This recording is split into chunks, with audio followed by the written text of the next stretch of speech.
Vamos então ao nosso estudo desta noite, que está no livro de Romanos.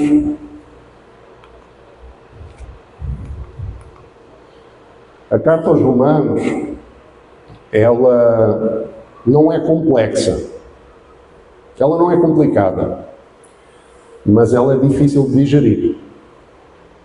A mensagem dela é bem clara.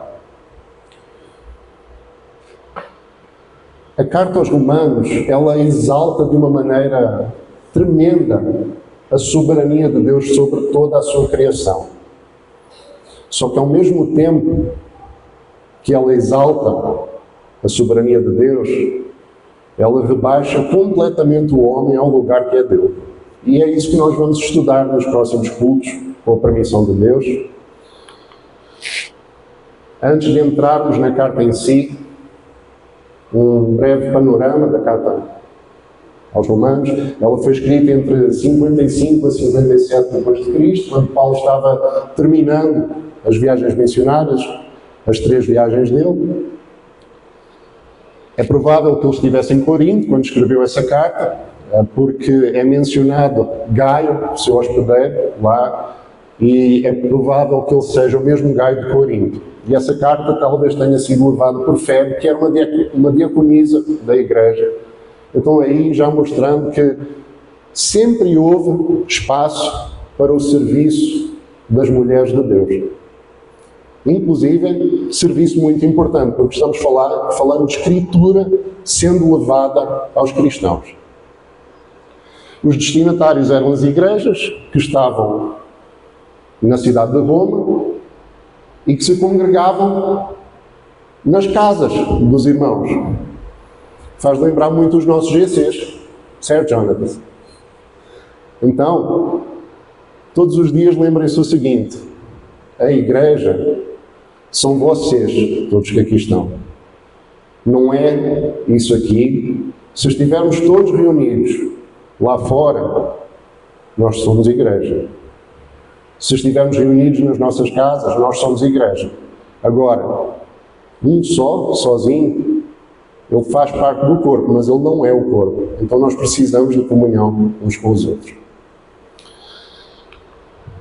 E então, para o nosso estudo de hoje, nós vamos ter um título que iremos atribuir aos demais cultos também.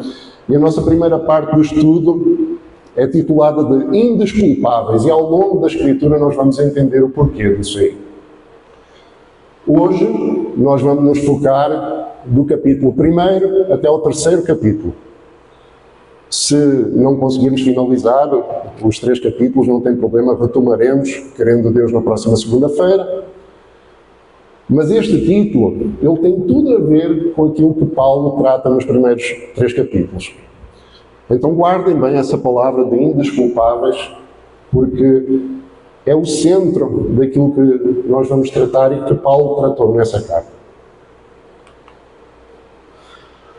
Paulo, ele começa com uma saudação aos irmãos que recebem essa carta. E muitas vezes nós temos tendência de pegar nas cartas paulinas, pegar na Escritura e já passar direto àquilo que consideramos que é o conteúdo. E a saudação, a conclusão, os agradecimentos que Paulo deixa no final, temos tendência a meio que colocar de parte. Assim, não, a Escritura é importante, porém, isso aqui que é mais importante. Mas eu queria que vocês prestassem atenção numa coisa que inclusive está ligada àquilo que o Fernando ministrou no respeito de Atos. Vejam o seguinte: saudação de Paulo. Paulo, servo de Jesus Cristo, chamado para apóstolo, separado para o Evangelho de Deus, o qual antes havia prometido pelos seus profetas nas Santas Escrituras, acerca do seu Filho, que descendeu da descendência de Davi segundo a carne, declarado Filho de Deus em poder, segundo o Espírito de santificação, pela ressurreição dos mortos. Jesus Cristo, nosso Senhor, pelo qual recebemos a graça e o apostolado para a obediência da fé, entre todas as gentes pelo seu nome, entre os quais sois também vós chamados para serdes de Jesus Cristo. A todos os que estáis em Roma, amados de Deus, chamados santos, graça e paz de Deus, nosso Pai e do nosso Senhor Jesus Cristo. O que é isso? E eu grifei de propósito, sublinhei de propósito, o que é que isto aqui vos traz do que aprendemos de Paulo em Atos? Isto aqui é o testemunho de uma vida totalmente transformada pelo Evangelho de Jesus Cristo. Lembram-se do que foi ensinado a respeito de Paulo? Fariseu, criado aos pés de Gamaliel, tudo na vida dele direcionado para já ser encaixado num lugar de destaque na sociedade judaica. E temos aqui um homem que, depois de ter o seu encontro com Cristo, ele não consegue parar de falar de Jesus Cristo. Não consegue. Tudo é Cristo.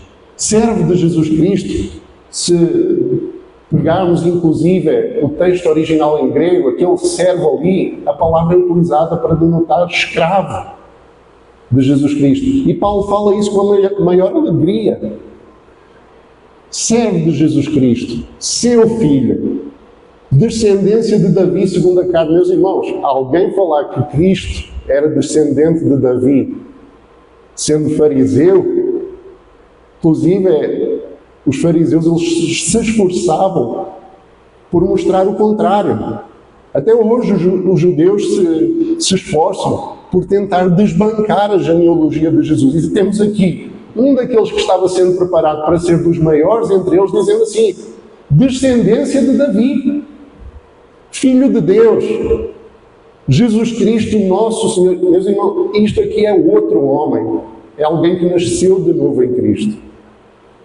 Comparado ao Paulo, antes de se ter encontrado com Cristo no caminho para Damasco. Então, essa saudação dele, no momento que ele diz graça e paz de Deus, nosso Pai, e do Senhor Jesus Cristo, essa saudação é maravilhosa, porque ela mostra aquilo que é realmente um coração transformado. E mostra também que o coração transformado, ele ama coisas novas. Paulo, vejam que ele deixa de ter uma posição altiva como tinha lá no início, em que ele mandava, desmandava, pegava cartas para perseguir todo mundo, era ele a autoridade.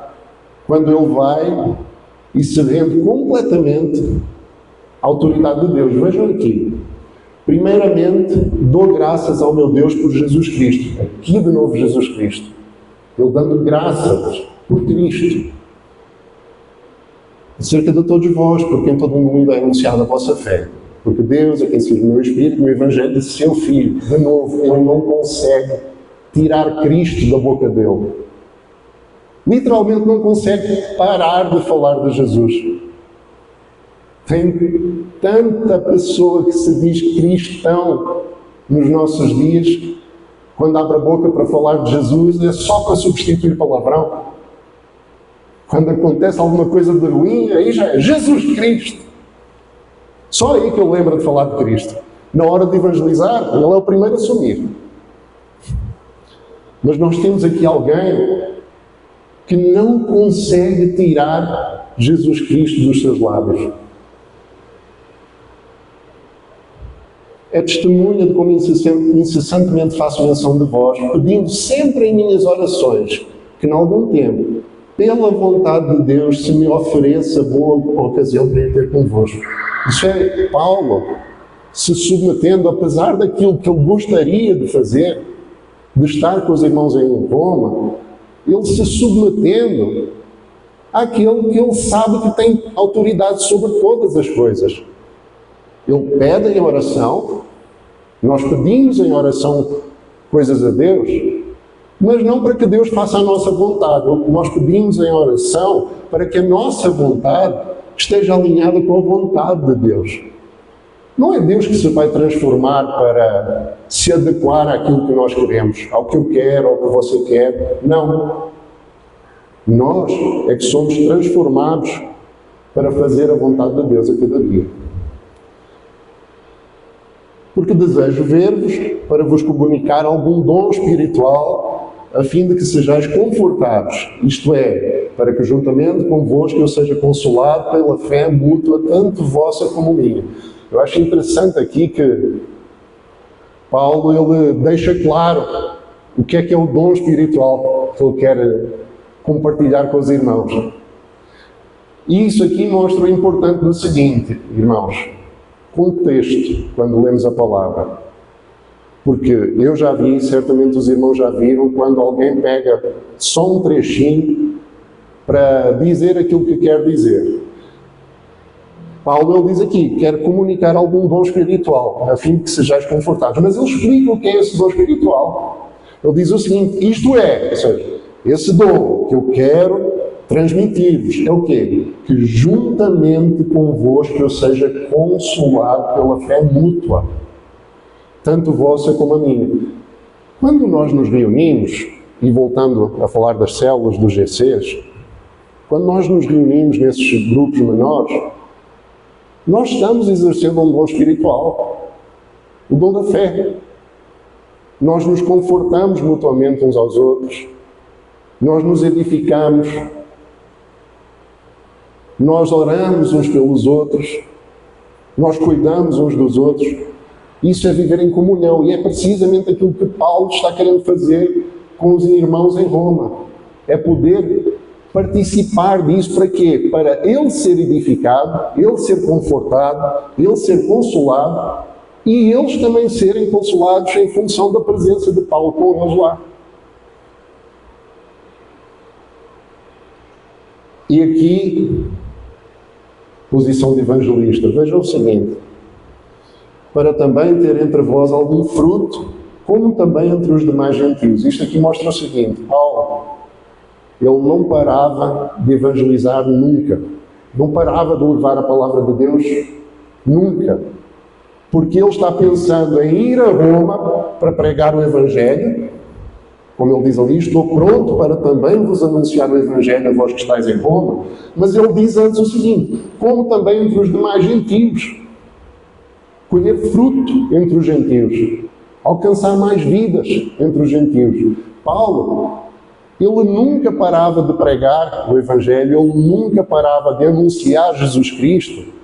Ele não esperava, quando eu for a Roma, vou anunciar o Evangelho. Não. Ele mesmo falava, assim, tenho sido impedido até agora de ir ter convosco, para também ter entre vós algum fruto, como também entre os gentios, porque ele tinha fruto entre os demais gentios também. Onde quer que Paulo estivesse, ele anunciava a palavra de Deus, porque isso era a vida dele, era para isso que ele vivia. Então, meus irmãos, não aguardem, não pensem assim, não, Deus me chamou para ser evangelista, e eu agora, quando eu for para determinado lugar, eu vou evangelizar. Meu irmão, o campo está aqui do seu lado, no seu vizinho do lado, nas escolas, no emprego, em todo o lado. Fruto entre os demais, não só naquele alvo que você colocou quando eu for lá, não. Até você ir lá, continua anunciando o Evangelho em todo o lado. Continua. Porque Paulo ele não parava. E não é que Paulo não parava porque ele era dedicado a tempo integral ao evangelismo, porque a palavra nos diz que ele trabalhava. Ele consertava tendas para ter sustento. Então, apesar de trabalhar, Paulo ainda desgastava a sua vida para propagar o Evangelho. Então não é desculpa também, o meu trabalho me cansa, é difícil, não tenho tempo, fica complicado para mim. Não. Temos aqui um exemplo de alguém que não fugia às suas obrigações para sustentar as suas necessidades, mas ele também ardia com Jesus Cristo nos seus lábios, proferia Jesus Cristo para todos, sem medir esforço, meus irmãos.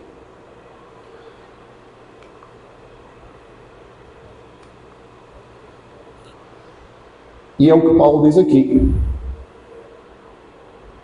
Romanos capítulo 1, versículo 16 e 17, versículo 16 e 17, ele começa da seguinte forma: porque não me envergonho do Evangelho de Cristo, pois é o poder de Deus para a salvação de todo aquele que crê, primeiro do judeu e também do grego, porque nele se descobre a justiça de Deus de fé em fé, como está escrito, mas o justo viverá pela fé. Vejam como ele começa aqui: não me envergonho do Evangelho. E aí a gente poderia ficar assim, mas envergonhado do Evangelho porquê? Essa pergunta é válida. Considerando o Evangelho que é pregado nos nossos dias, é válido perguntar-se por que é que vou envergonhar, não tem nada de mais. Só que o Evangelho que Paulo pregava não é esse Evangelho açucarado aí que está sendo entregue para acariciar o seu ego, o meu ego. Não era o Evangelho que te faz dormir melhor à noite, porque você é a menina dos olhos de Deus, você é a coisa mais linda e Deus morre de amor por você, você é o ponto fraco. Não. O Evangelho que Paulo pregava era poder de Deus para a salvação. Nos nossos dias tem muitos sem vergonha do Evangelho. Tem vergonha. Não, se eu levar essa mensagem, o povo vai se espalhar. Parece Saúl. Quando Samuel estava demorando para chegar, Saúl viu que o povo estava titubeando, querendo ir embora, e ele disse: não quer saber, eu sei que Deus mandou fazer desse jeito, mas eu vou fazer do meu. Assim, Senhor, eu sei que você é onisciente, toda a sabedoria é sua, mas neste caso eu estou mais certo do que você. Confia, tá, Senhor? Vou fazer desse jeito aqui, que vai ser legal, todo mundo vai gostar. E a igreja enche. É lógico que a igreja enche. Está sendo pregado o que a pessoa quer ouvir. Quem não ia gostar de ouvir aquilo que quer ouvir? Só não vai ter salvação. Porque o Evangelho, ele te destrói. Ele te mostra o que você realmente é. Mas ele te salva. Ele te dá uma nova vida. Primeiro do judeu e também do grego. Para os nossos dias. Traduzido para todo o mundo. Porque não há nenhuma vida que esteja além da graça de Deus. Não existe. Se Deus quer salvar alguém, não existe nada que impeça essa pessoa de ser salva. Nada do que ela possa ter feito a vai afastar de Deus. Não, nada. Nada disso. Peguem um exemplo aqui de Saulo, do próprio Saulo, que depois muda o nome para evangelizar os gentios, vira Paulo. Olha o que ele fez. Se dedicou a perseguir a igreja, a matar aqueles que eram de Cristo. E aí vai Deus e diz assim: oh, é esse mesmo. É esse mesmo que eu vou escolher para levar o Evangelho. Esse que está querendo matar o Evangelho. Aí ele agarra em Paulo e transforma Paulo. Não importa. Não importa. Se Deus quer, Deus faz. Ele é o soberano Senhor sobre todas as coisas. Mais ninguém. Quem é o homem para colocar entraves a Deus? O que é o homem? Mais à frente nós vamos ver o que é o homem. Mas então, a graça de Deus, ela alcança quem Deus quiser. Ela alcança quem Deus quiser. Foi a promessa que Deus fez a Abraão. Pai do quê? Ele seria pai de quê? Muitas nações. A graça de Deus alcança todos os povos. Todos. Foi por isso que eu dei esse exemplo mais cedo. Não importa onde a pessoa está. O Evangelho ele tem poder para salvar onde quer que seja.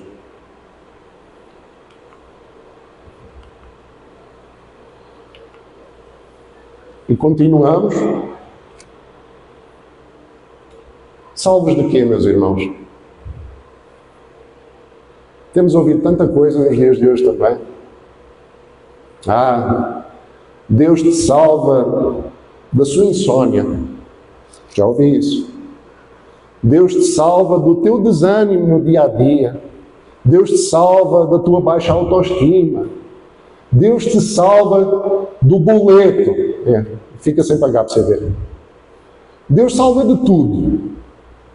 Só não é anunciado realmente aquilo que Deus diz no seu Evangelho que está salvando de você. E o que é isso? Começamos aqui, no versículo 18. Eu tirei de propósito os números dos versículos para que os irmãos aqui possam ler a carta como se fosse uma carta mesmo. Para conseguirem acompanhar como se tratasse de uma leitura, vocês estivessem recebendo a carta de Paulo. A ira de Deus se revela do céu contra toda a impiedade e perversão dos homens que detêm a verdade pela injustiça. Porquanto, o que de Deus se pode conhecer é manifesto entre eles, porque Deus lhes manifestou.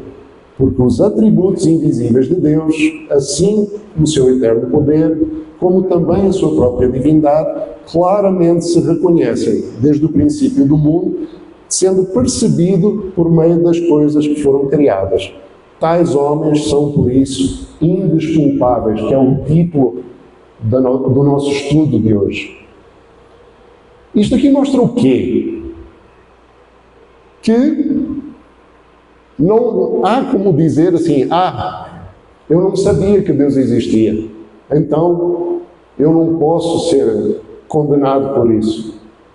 Paulo aqui ele está mostrando o seguinte, que os atributos de Deus, a divindade de Deus, o seu poder, o próprio Deus, a sua divindade, são claramente reconhecidos desde o princípio do mundo, como por meio, precisamente, das coisas que foram criadas. Então que não existe desculpa para ninguém.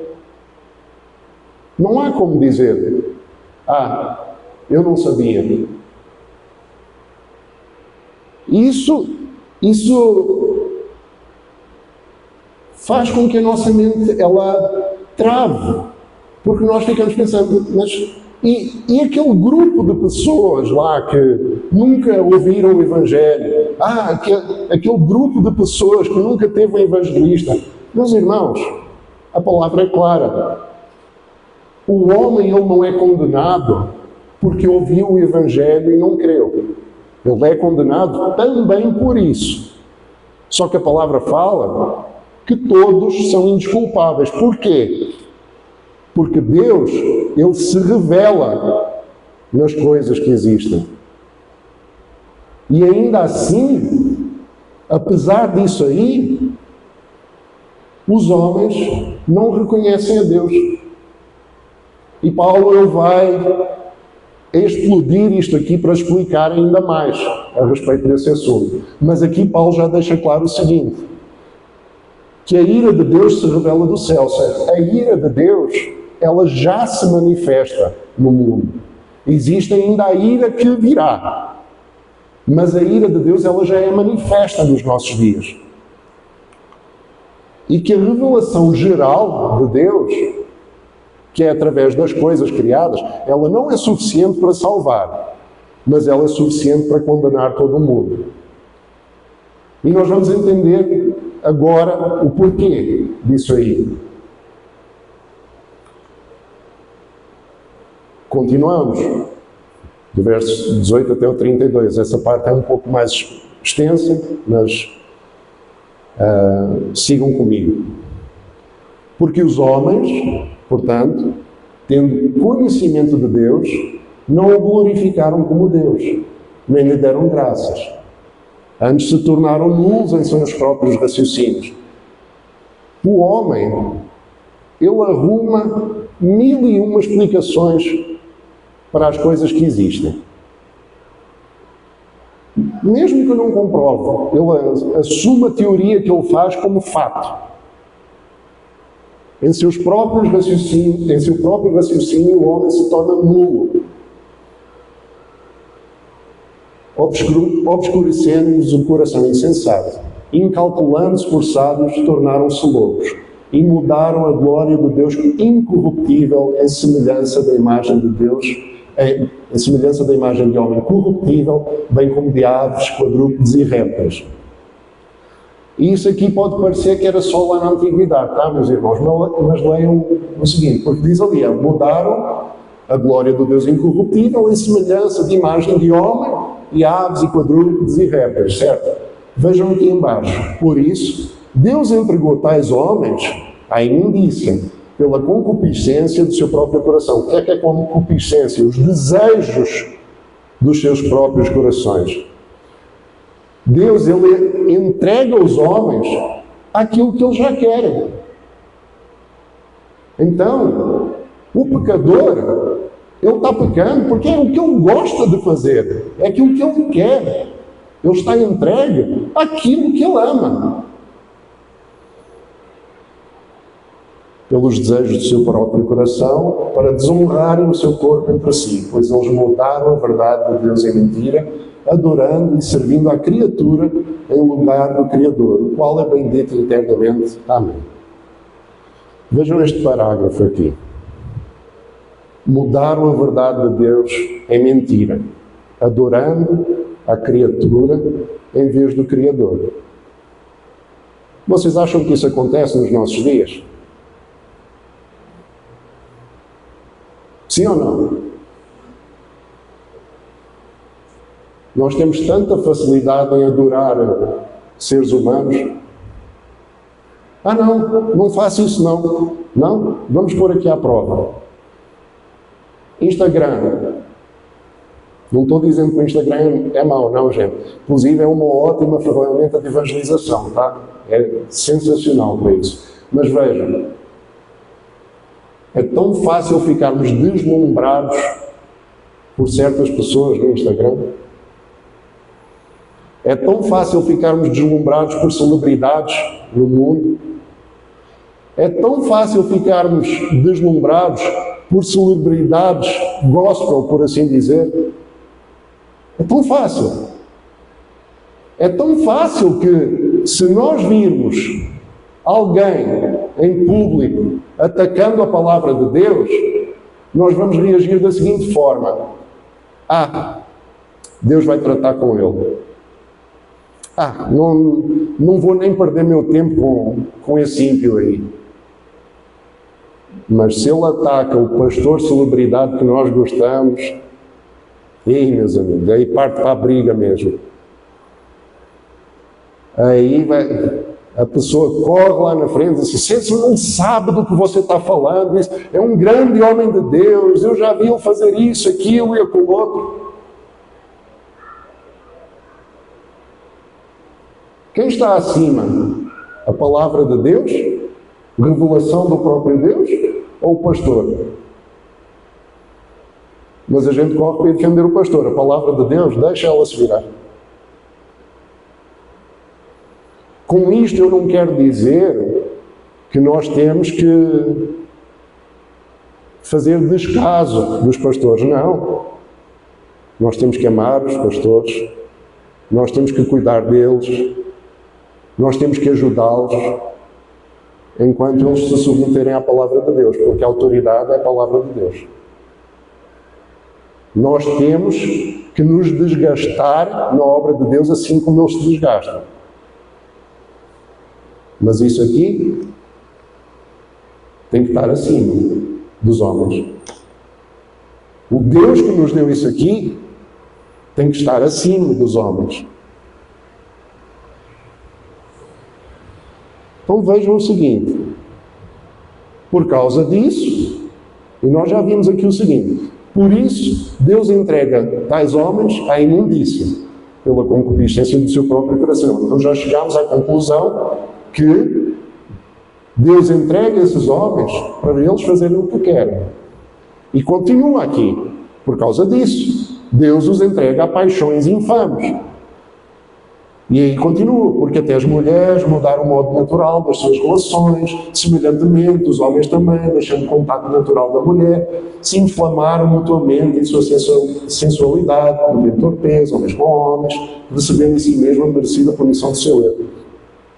Vejam o seguinte, Paulo, ele não está fazendo distinção entre quem está aqui em baixo e quem está aqui em cima.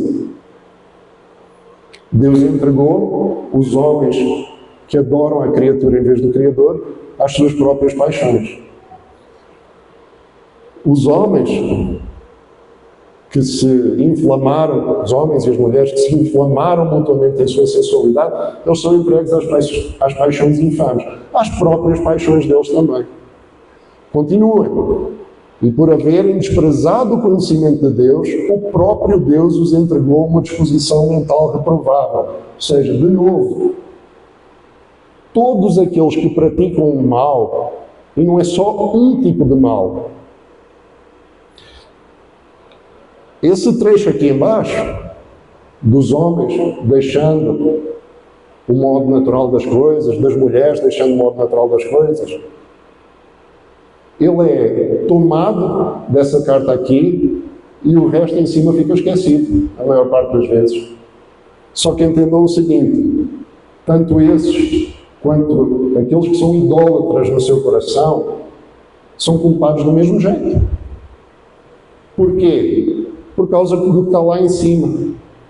Mudaram a glória do Deus incorruptível. Tudo aquilo que profana a santidade de Deus, tudo aquilo que profana a criação de Deus, tudo aquilo que profana a palavra de Deus, é abominável a Deus. Não é só uma coisa, não. Não existe uma coisinha de estimação. É tudo aquilo que profana a vontade de Deus. Tudo aquilo que blasfema contra Deus. Então, Deus entrega o homem a uma disposição mental reprovável para praticarem coisas inconvenientes. E como eu falei, não é só homens com homens, mulheres com mulheres. Não, vejam aqui, para praticarem coisas inconvenientes. Cheios de quê? Injustiça, malícia, avareza, maldade, inveja, homicídio, contenda, malignidade, difamadores, caluniadores, aborrecidos de Deus, insolentes, soberbos, presunçosos, inventores de mal, desobedientes aos pais, insensatos, pérfidos, sem afeição natural, sem misericórdia. E para piorar, quando o ímpio conhece a sentença de Deus, de que é passível de morte, os que praticam todas essas coisas, tais coisas, ou seja, incorporando tudo aquilo que Paulo ali já escreveu, diz o seguinte, não somente as fazem, mas ainda aprovam. Ainda dizem assim, é isso mesmo, faz. Então o homem sem Deus, eu quero tudo. Tudo. Eu só não quero Deus. Tudo o resto ele quer. De todas as outras formas, ele se comporta. Mas não quer Deus. Mas aí chegamos a um ponto, e é o seguinte, Paulo escreve isto para pessoas que também eram judaicas, que eram detentoras da lei de Deus e se achavam melhores que os outros. Porque eu tenho a lei. Esses gentios, Paulo, você tem toda a razão, eles são desse jeito, são péssimos mesmo, isso aí está tudo condenado. Mas nós que somos judeus, nós temos a lei de Deus. Isso me lembra muito vários irmãos, e eu agi muitas vezes assim, que pensam o seguinte, não, esse povo aí fora, realmente, não tem jeito, isso aí é tudo para o inferno. Eu que estou aqui dentro, eu estou bem, eu sou bom. Portanto, és inexcusável quando julgas o homem, quem quer que sejas. porque te condenas a ti mesmo naquilo em que julgas o outro, pois tu que julgas fazes o mesmo. Mas como assim? Não, eu não faço isso, não. Os outros fazem, eu não faço. Vamos voltar aqui atrás um pouquinho. Alguém já teve inveja aqui? Já sentiram inveja? Está ali. Alguém já matou alguém aqui? Não, nunca matei. Diz a palavra de Deus que quem odeia seu irmão já é homicida no seu coração. Então vão dois. Difamadores. Alguém aqui já falou alguma coisa que não devia a respeito de alguém? E isso deu problema? E vão três. Vamos ficar por aqui, que senão a lista vai ficar grande para todo mundo. E a minha lista vai ser a maior de todas. Inexcusável, quem quer que sejas, porque julgas e fazes o mesmo. Segundo a dureza do teu coração impenitente, entesouras ira para ti no dia da ira. Cada vez que o homem ele peca contra Deus, ou seja, a toda hora, ele armazena a ira de Deus contra ele. E da manifestação do juízo de Deus, o qual recompensará cada um segundo as suas obras. O trecho aqui de Romanos 2, versículo 1 a 29, era bem extenso, então eu tentei condensar aqui um pouco, por isso tem essas reticências aí, e é o seguinte: cada vez que nós pegamos na palavra de Deus e lemos de novo, tem, o mesmo trecho tem um monte de coisa nova que Deus abre os nossos olhos. Mas então vamos focar aqui. Para com Deus não há acepção de pessoas. E realmente não há. Deus não faz acepção de pessoas. Nós vimos isso quando Paulo, ali no início, diz o seguinte, que o Evangelho é o poder de Deus para salvar, tanto o judeu quanto o grego, certo? Só que para o ímpio, ele também não faz acepção de pessoas, seja judeu ou grego, ou seja, não pensem que, porque o fulano de tal é pior do que eu estou bem. Deus não vai fazer acepção de pessoa. Todo mundo está no mesmo barco. É isso que Paulo está falando aqui. Porque todos os que sem lei pecaram, sem lei também perecerão. E todos os que sob a lei pecaram, pela lei serão julgados. Vejam o seguinte, que Paulo fala, quem não tem lei, está sem lei, mas perecerão. Mas eles não tinham a lei de Deus. Lembram do que lemos no início? Que todos são indesculpáveis por causa de ser possível ver a Deus na sua própria criação, por meio das coisas que foram criadas. Ou seja, quem não tem lei, perece sem lei. Agora, os que têm a lei, eles pecam pela lei, porque conhecem a lei de Deus e não a praticam. Querem outras coisas. Julgam os outros por essa lei, mas cometem as mesmas coisas. E Paulo deixa claro aí aos judeus, quando diz assim, tu que tens por sobrenome judeu e repousas na lei, te glorias em Deus, e sabes a sua vontade, e aprovas as coisas excelentes, sendo instruído por lei, tu que te glorias na lei, desonras a Deus pela transgressão da lei. Ou seja, todo aquele que tem a lei de Deus, ele desonra a Deus porque ele quebra a lei de Deus. Por isso é que os judeus também eram indesculpáveis. E pior, eles se achavam melhores do que os outros povos, que, quando estudámos Atos, o Fernando fez questão de trazer aí umas palavras legais que os judeus usavam para classificar os outros povos, certo? Eles mesmos praticavam as mesmas coisas e o nome de Deus era blasfemado entre os gentios por causa deles.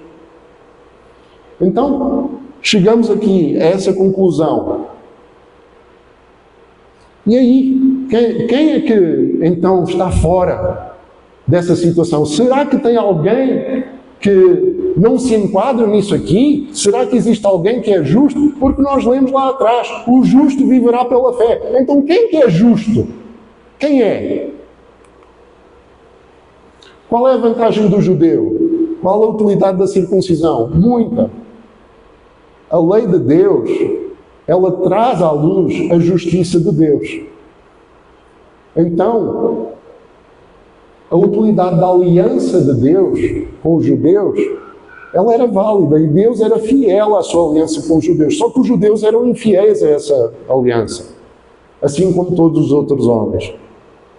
É o que diz aqui. Se a nossa injustiça for causa da justiça de Deus, que diremos? É Deus injusto trazendo ira sobre nós? E aí Paulo ele coloca lá. Falo como homem porque era aquilo que os homens diriam. Sim. Se Deus mostra a sua justiça através da minha justiça, se eu sou injusto e isso mostra que Deus é justo, então está tudo bem. Deus não me pode culpar por causa disso, não. Só que aí Paulo diz assim, de maneira nenhuma. Ou que nunca seja assim. De outro modo, como Deus julgará o mundo? Se pela minha mentira abundou mais a verdade de Deus para a glória sua, por que é que eu sou ainda julgado também como pecador? É aquilo que o homem diz assim, se Deus, a justiça dele é mostrada pela minha injustiça, por que é que eu sou culpado? Eu estou fazendo um serviço para Deus. Eu peco e isso mostra a glória de Deus, mostra como Ele é justo, através da minha injustiça. Há pessoas que pregam isso. Sim, vive do jeito que você quiser, faz aquilo que você quiser, porque através da tua injustiça, isso aí só mostra ainda mais a misericórdia de Deus sobre a tua vida. Mas Paulo diz assim, não, nada disso. Nós não dizemos isso aí. Paulo era acusado de pregar essas coisas. E ele fala assim, não dizemos, façamos males para que venham bens. Quem diz essas coisas, quem se comporta dessa forma, a condenação deles é justa.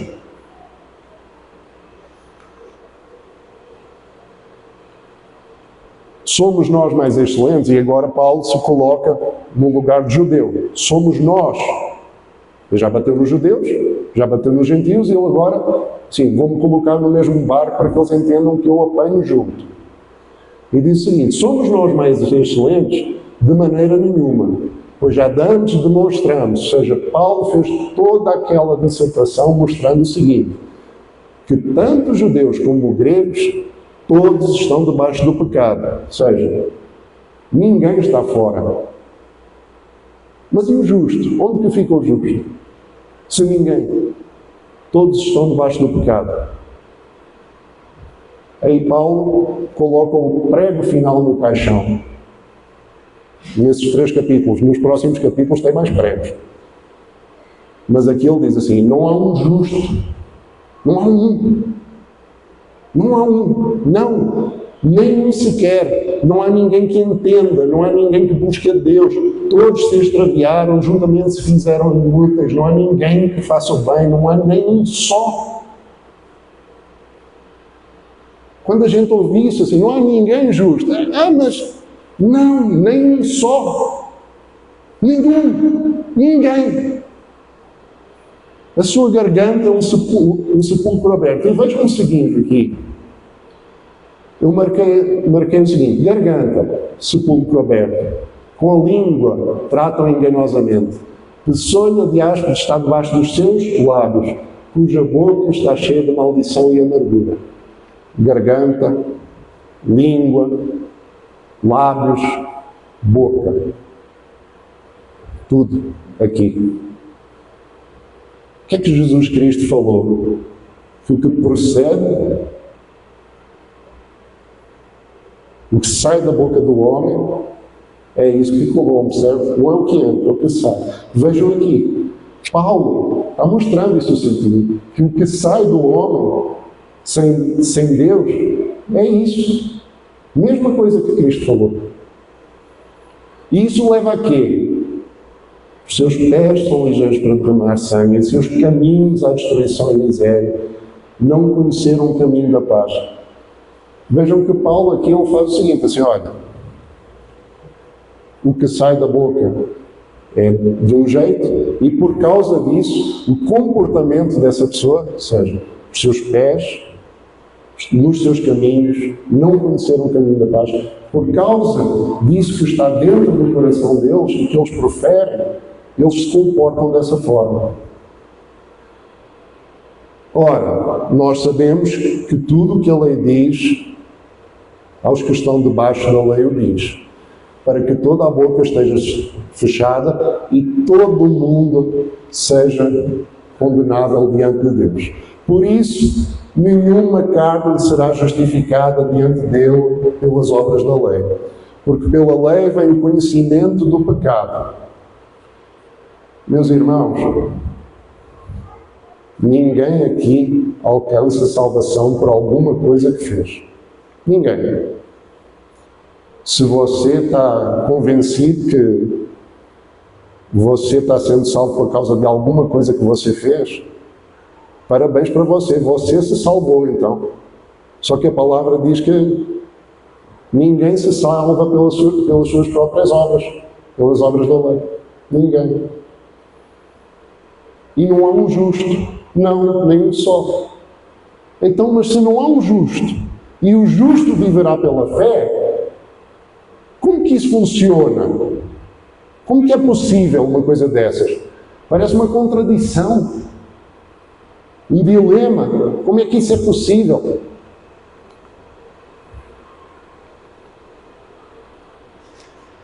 Agora se manifestou sem a lei a justiça de Deus, tendo testemunho da lei e dos profetas. Isto é, a justiça de Deus pela fé em Jesus Cristo para todos, e ali eu tento grifar ainda mais, todos quem?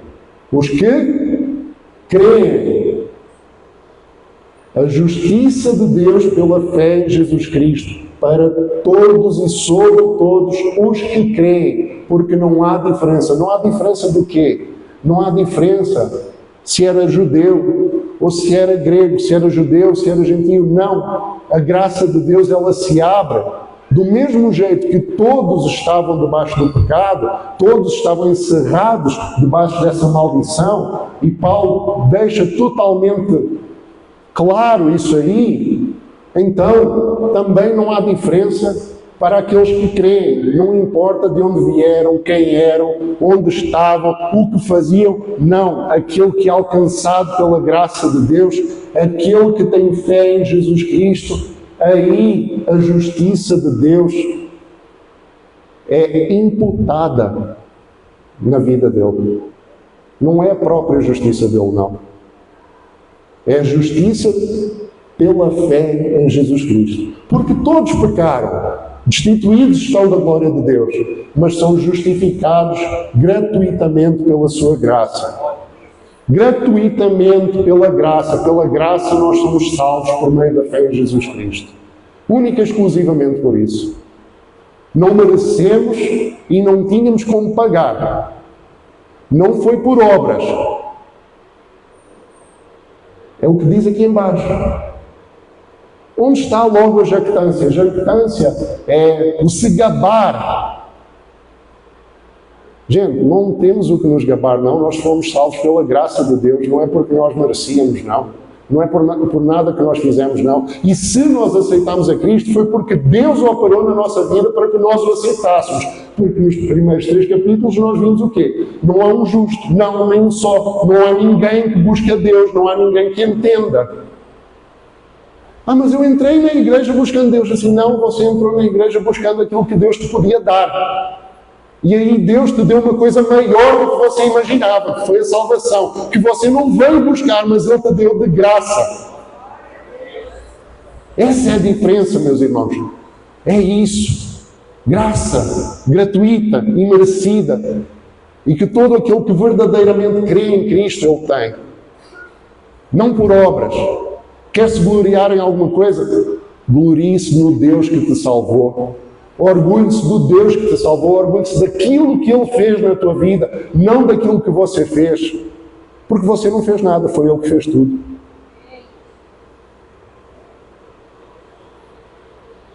Para fechar, e só para que não haja dúvida, é porventura Deus somente dos judeus?